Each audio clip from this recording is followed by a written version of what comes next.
এগুলা হলো টাইগার মুরগি, অরিজিনাল টাইগার মুরগির বীজ ডিম। আপনার একটা আপনার 10টা 9টা মোরগের মুরগির সাথে একটা মোরগ লাগে, ঠিক আছে। আর আপনার ডিম দেখা যাইতেছে 100% থেকে আপনার আমি প্রত্যেকদিন পাইতেছি আপনার 80% ডিম পাইতেছি মুরগি থেকে। আর এর পাশাপাশি আমার দেখা যাইতেছে মুরগিকে কিছু ভিটামিন, ক্যালসিয়াম এগুলা খাওয়াতে হয়। আপনার সপ্তাহে 3 দিন আমি ভিটামিন, ক্যালসিয়াম এগুলা দেই। দেখা যাইতেছে দেখা যাইতেছে গরমের সিজন আসলে ওই ফ্যান আছে, ফ্যান চালাইতে হয়। আবার শীতের সময় আসলে আপনার লাল বাল্ব আছে, ওই বাল্বগুলো জ্বালাতে হয় যাতে খামারটা গরম থাকে, শুষ্ক থাকে এবং মুরগি যাতে সুস্থ থাকে। এই জন্য মানে ওই লাল বাল্বটা জ্বালাইতে হয় শীতের সময়।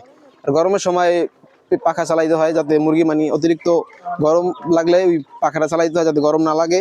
দেখা যাইতেছে আমি যদি ওই মাংসের জন্য পালি তাহলে 41 দিনে কেজিতে আসে। তাহলে একটা মুরগির পিছনে যে খরচ, ওই খরচ থেকেও আমার দেখা যাইতেছে 1.5 থেকে 200 টাকার মতন লাভ আসে। আর যদি আমি দেখা যাইতেছে প্যারেন্টস ডিমের জন্য পালি তাহলে আমার টার্গেটটা থাকে যে আমার বাচ্চা বিক্রি করতে হইব। তো ওই ক্ষেত্রে আমার ওই মুরগির পিছনে আমার ভ্যাকসিন কিছু বেশি দিতে হয়। আর যদি মাংসের জন্য পালি তাহলে আমার অত ভ্যাকসিন দেওয়া লাগে না। আর ডিমের মুরগিকে অন্যরকম চর্চা করতে হয়। দেখা যাইতেছে ওই রানীক্ষেতের ভ্যাকসিন করাইতে হয়, তারপরে কলেরা ভ্যাকসিন করাইতে হয়, এগুলা ভ্যাকসিন করাইতে হয়।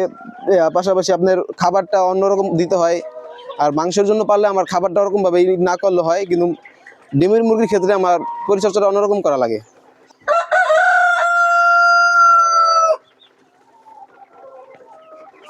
আপনার খাদ্য আছে না মুরগি?